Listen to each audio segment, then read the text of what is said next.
Hi, this is Chris McSwain from Berkshire Hathaway Home Services Bay Street Realty Group. And boy, do I have a tough job today. I am here to interview Pat Green from the Chocolate Tree. And the reason this is so hard is that Pat's been here for 45 years in and out of this business. And there are so many stories that she can tell. She's going to have a hard time figuring out which ones to share with you today. But you're the winner because you're going to hear from Pat. Pat, thank you so much for spending a few minutes with us and the visitors to this video. Please tell us about how you got started. Well, we started basically making chocolate and sending gifts to the teachers of our children. And the children said, "Oh, Mom made the candy." No, she didn't, you know. And so come PTO and said, "Did you really make that chocolate?" They're trying to catch them in a lie. And I said, "Well, yeah, will you teach us how to do it?" So that's how we really started back in 1979-80. And we didn't open the doors until April of 1980, never thinking it would become a candy manufacturer. I mean, it was just a good gesture to try to help teach some people how to do something that you would and have fun and look at it today. Yeah. I still have people that say, "I took your very first class." I must have had 1,000 people in that first class because they all claimed to be in my first class, but I can't remember that far. Well, why not? Who doesn't love chocolate? That's true. It should be on the job application. Well, what would you say is the secret to your success? I mean, regardless of a business, it's in today's time particularly so hard to keep a business going. 45 years is still going. So as you look back and reflect, what are some of the things that you felt made you successful? I'm going to move this. I'll edit this out. I think a lot of it is the fact that the community took ownership of the business. It's our little candy store. They would brag. I'd be sitting and working in the back doing baskets or something, and I hear people come in the door. Okay, because they bring all the visitors, all their company, you know. This is our little candy store, and you're going to just love this and that. My favorite is this, that, and everything. And I think that was the key to it. Community involvement. I always believe in giving back and being a part of the community. And if something's not right, then work to fix it, kind of thing like that. One time I was the president of the Chamber of Commerce. I've been involved in Main Street, and et cetera, et cetera, et cetera. Well, I mean, you're a pillar of the community after you've been here for 60 years and been in business 45, and thousands of people locally, out of state, and celebrities, which we'll get to in a few minutes. Tell us about the product assortment. You have. How does somebody come in here and make a choice? There'll be pictures everybody can see, but oh my gosh, there's so many choices. I think that we're one of the few candy stores that allow you to come in and buy one piece of this and one piece of that and play the kid in the candy store. Because so many places want it prepackaged, even smaller boxes and because it's more time consuming. And it is, it's hard to make up your mind, especially if you give a child money and let them spend their money. Oh, it takes a lot longer than you just let them say, "I want this, I want that." A little psychology there. But, sure. A lot of it is listening to people. When we were doing our all you can eat nights, we'd always have a new product for everybody to sample. They were like guinea pigs to see if it was going to be a good sell or not. And we never had them say, "Nah, don't do that." So it just kept building and building until we have a huge assortment of different types of candy. Well, I'm sure you don't have to work too hard to have people volunteer for R&D around here. Nah, not too bad. I was told I was the official taster, but they all wanted that job. But you know what I love about what you're describing as your success is the focus on the community and how the community really embraced you. And I think that's one of the things that makes Beaufort such a wonderful place to live is the sort of the relational nature of the people Wouldn't here. live anyplace else. Yeah. Obviously, you've been here a long time. Been here a long time, seen a lot of changes, that's for sure. Well, there are some things that happen once a year. Tell us about what that is and how did that get started? Well, our biggest season is Christmas, Valentine's, Easter, all candy holidays. It's a long, hot summer, and we have to keep the store at 70 degrees. And we've got a lot of machinery now as we need to be able to produce more. And they give off heat, so it's a challenge. I can sit out and watch that little meter spinning in the summertime. And actually I needed to pay the electric bill, and I said, we've got to come up with something to get some excitement. And I knew that, and I wanted you to be able to tell it, because what a creative way, you know, as a business owner, so much pressure to be successful and to keep things going, and here you're at a point of like, I need to keep literally the lights going, and what a creative way to solve that problem. Well, you know, I'm very optimistic, and I thought, oh, we're going to have to call the cops for riot control, you know. I think we had like 50 people. I was like, oh man. You know, and a portion of that was going to a charity too, which was part of how we started it. Anyway, it was just crazy, but we've done it for years and years. We actually had to go to 2 sessions because there was so many people, and the fire department only allows 250 people in here at a time, thank God. Sure, yeah. But it was like, and I got the idea from a customer saying, I'd like to be locked in here at night, just be able to eat anything I want. I'm like, there might be a pony in that stable. You were just talking about To listening. quote my friend General Brown. Yeah, listening to the customer, so there you go. Customers are often the genesis of a lot of great ideas. Well, and you know, they'll tell you what they like and what they don't like. Yeah, definitely. And they'll ask us different things and can research. And if enough people like it, then we'll add it to the list of the assortments. So when you come in, and if you've been here many times, you know there's a memorial up there with Lucy, and you can tell right there. You know, Pat loves to laugh. So please give everybody the background on that part of the story. Well, I've always loved Lucy and that famous chocolate machine, and you know, and so even when we have new people and we're running what we call the enrober, puts a robe of chocolate on our caramels or whatever we're running through, and we have a new person and they're trying to keep up, you know, taking it off the machine and everything, and I'll say, then I'll try it and say, okay, let's speed it up, and they do the same thing like that. You can't speed it up, but you know, just like the show. just like in the show. But I have people bring me gifts. Every time I see something Lucy, they bring it to me. In fact, even after I retired, a friend brought me an Ethel and a Lucy doll, which I had never seen before, so I was keeping that one at home. Well, you're known for many things, and if I could think of an iconic character, Lucille Ball would be a great one. Well, I was a redhead too, so I kind of See there, stole it. We had a lot in common. She was crazy, and I'm a little crazy too. Well, but when I mentioned celebrity, you know, earlier, there's a wall here of at least over a dozen celebrities, and please, Pat, pick the 1 or 2 or however many stories you want to tell that you feel like the audience would enjoy. Something that they would never know unless you tell them. Well, Tom Berenger lives here in the area, and he came to do a movie and loved the area, like so many of us come and we don't want to go. And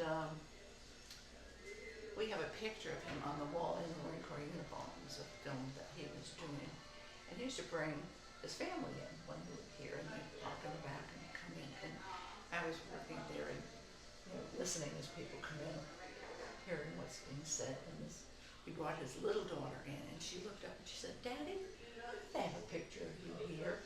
Aw. Because in her mind, he's Daddy. Right. I thought that was the cutest thing. That's nice. That was nice. And I'm sure he's as much of a gentleman in person as he portrays him. He's very, very nice. Very nice. But you know, another really nice person that I know you've come in contact with is Gary Sinise.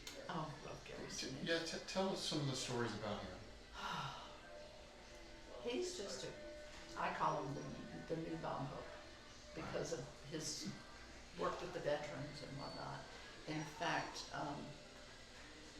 when I met him and we were talking, I told him that my husband was a Marine Corps veteran. He wrote him a letter. He did what? He wrote him a letter Oh, and nice. thanked him for his service. Who does that? Who does that? Exactly. I mean, it just made me love him even more. Sure. And he brought his Lieutenant Dan band here, years ago, when he first, kind of took off with that. And oh my God, it was amazing. He had the whole wall at the waterfront with veterans, disabled veterans sitting there. I mean, it just was, I get choked up just thinking about it. Well, as more people hear your reference between him and Bob Hope, maybe that'll catch on. What a great Well, iconic I figure. think, oh yeah, absolutely. But I think his heart is just there with the children and the wives, the survivors, a lot of the veterans that were lost. Well, Gary was in a very famous movie made here, Forrest Gump, and I think you probably heard about Forrest Gump before anybody else. And tell us why you would have known about it. Well, Wendy Finerman, who was involved in creating the film, came in and asked if we did special requests, and I said yes. What was she interested in? She wanted the letters that spelled out Forrest Gump. And we're like, okay, what is a Forrest Gump? I mean, nobody had them. And so we got our curiosity up. And so I thought, yeah, we'd be happy to do that. And we agreed on the size and everything. And I said the hardest part's going to be having a box that all those letters will fit in. So she gave us her credit card numbers and put it on the wall, and I'll be calling you. And so we did. And we'd ship out Forrest Gump to all these people to promote the movie. Come to find out. And Candy was used in the movie. Oh, nice. Because we were very conveniently here. Our box is not shown in the movie because they're so particular on keeping with the year that this year the film is being filmed about, and we didn't open till 1980. So they ate our candy, but they did not show our box. Yeah, So, I understand that. If yeah, the time, I do. The time Oh period. yes, the cars, the clothes, the whole thing have to fit. And But you- that's because they're experts. But you've had a lot of celebrities come through Oh, here. I bet gosh. you there's some repeat offenders that keep calling on you. Yeah. Any come to mind? Viggo Mortensen. Oh gosh, really? Yeah, anytime he's driving up 95, he comes in and brings kids. It's not like a short drive from 95 to get here, so. The chocolate's good. What can I say? Well, you know what? I will not argue with that. Good for you and well deserved. Yeah, that was kind of a weird situation. I don't know. You may want to edit this. Oh no, this is great. Well, I came in one day and they said there was a strange guy in here asking about having a mold made. I said, oh, so he's going to come back. I said, okay, I'll talk to him. We came in and he just kind of was a little scroungy. Oh yeah, he plays that character. And he came in, and so he told me he wanted a mold made and whatever. I said, okay, fine. And he showed me this picture, Carteret art, of this logo. And I did not recognize it at all. And so I said to him, I said, is this satanic? Oh gosh. He said, no. I said, okay. Because I usually can pick up on logos, but anyway. So I told him what it would cost to have the mold created, and then we would charge for the chocolate according to weight, whatever, weighed out to be. He picked up this big fat roll of dough. And I thought, this guy's a drug dealer. I just know he's a drug dealer. Real points. I was getting real points with him. But anyway, he just laughed. And so he paid me in cash for this thing anyway. So later on, after we made them, and he came in several times and he called and ordered 100 of them and sent them all over the place to people. And a lady came in from Aldergrass. It was Joe Silver's plantation that he owns. Okay. And I saw the check, and that was the logo. So he was sending it out as a thank you because he had stayed with Joe Silver. Oh my gosh. How nice. I went, oops. Not a drug deal. Not a drug deal. And then months later, I got like a torn craft bag with a note. Did I pay this? And it was stapled to the receipt. I could have said, no, you need to pay for it, but he had paid for it, but in a paper bag. Oh my gosh, how funny. Yeah, and so after. Well, now you know why he keeps coming back from 95. You made an impression. Yeah, he'll never forget me. Yeah. You obviously have had so much fun here. Oh, yeah. Over the years, and you reflect back, is there a particular memory that comes to mind Oh, gosh. that you would share? That brought you a lot of joy and satisfaction? I tell you, I've had some really great workers over the years. In fact, some of them are still here, Good, good. and have two that retired but came back to work part-time. Oh, So, nice. yeah, we've had a lot of fun. I always like to reward them for surviving a big crazy holiday where they're just working so hard, so hard. Well, it often comes right back to your people and your Yeah. team. Oh, and, absolutely. And thank you for giving them the credit that they deserve. Having been a business owner in Beaufort, what's it like? 45 years? What's it like in the small business community of I feel Beaufort? like the grandma of the world. Matriarch. Well, I think I'm always willing to share. I've had people call and say, I'd like to start a business, and I'd like to start a chocolate business. And, okay, fine. In fact, one gentleman called me. He was a roommate of a lawyer in town, and he said, we went to the Citadel together, and I'd like to come down, and we sell pecans, and I'd like to, work with just cupcake people. So I said, okay. I didn't really know the company. Another faux pas on my part. He came in, the first thing I did was have him wash dishes and clean the copper kettle.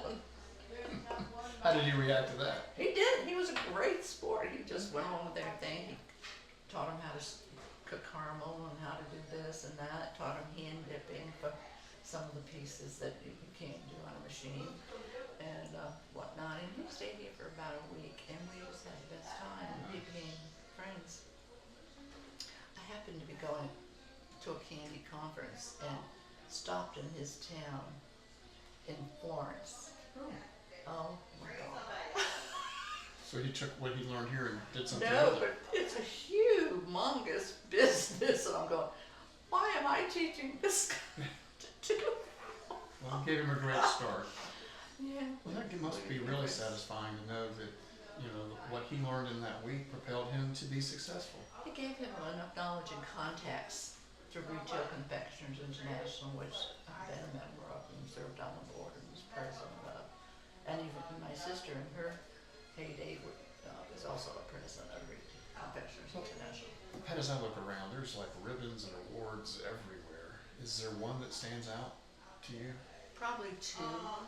We were the Small Business of the Year for South Carolina in 1989, which involved going to Washington. Oh, Pat, how wonderful. President Clinton was there and was a speaker, and of course had lunch with Senator Strom-Thurmond's aide because they were in session. But he said, Good morning. I want to make sure if you bring her, I want to meet her. And so went underground from one Oh, sure, building to within the other, the Capitol, right? which is, and then, hey Fritz, that kind of thing. I'm like, oh, Fritz Hollins. yes. Oh yeah. I remember that. You remember that name? I do. There's not too many Fritzes in this world. But anyway, I went into his office, and he was just a true Southern gentleman. Mhm. My children were with me, my older son and his wife, who was pregnant at the time, and he treated her like a little China doll. Now, Missy, you take good care of yourself, and just sweet as could be. So that was very special. Oh, absolutely. And in 2010, I was inducted in the Candy Hall of Fame. Oh, Pat. Oh, You want to touch me? oh well, I'm even more honored now. I don't know what to feel most honored Hey, you about. can blackmail anybody with chocolate. Well, we're going to come to that. Thank you. That's a great honor. It was very good. Congratulations. Yeah, it was like the Academy Awards, the ceremony and everything. Oh yeah. Absolutely. Oh, Well, I hope they made you feel like a rock star. they did, and I returned the favor because when you walk in, there's a lineup on either side of past winners of the award, like an honor card, and I got to stand in that the next year. Sure. And someone I nominated and two other people nominated was taken in, and so I got to play it forward, play it backwards, whatever. How cool. How cool That is was that? really cool. Well, I tell you what. You've said so many wonderful things today. So here's my last question. out of all the things you've made over 45 years, what's your favorite piece of candy? You're gonna laugh because it's not everybody's, but our marshmallow. We make vanilla marshmallow and raspberry marshmallow. And I love, sometimes when I'm being a BI, Yeah. they'll come in and give me one just to try to Get you sweeten back me, to- just back to sweeten me normal. up. Well, I've had one person who knew I was coming today said that I think it was the white chocolate covered popcorn. He says like crap. Oh, it is. He It says- needs a warning label. It absolutely does. I think there's probably a lot of warning labels around. Yeah, here it just that are depends. needed. We have enough that you're gonna find something you like here. One of the best things I think we make is our English toffee. Oh. And that comes in a half-pound bag because it's like potato chips. You can't eat just Sure. one. Oh gosh. Well, Pat, thank you so much for the gracious use of your time and helping share your life with me and for the folks that will watch and listen. What a great story. One of the stories, one of the most impressive stories that I've heard, and I've been around the world a few times, and really honored to be a part of what you've described today. It is, and I just love that, and thank you for being a part of our community and for all the things that you've done. Well, thank you. Congratulations, and I wish you continued success with everything you do. Thank you. Working on great grandbabies now. All right, Nothing that's a good transition. 23 grand, so it's time to move up. Thank you. Thank you.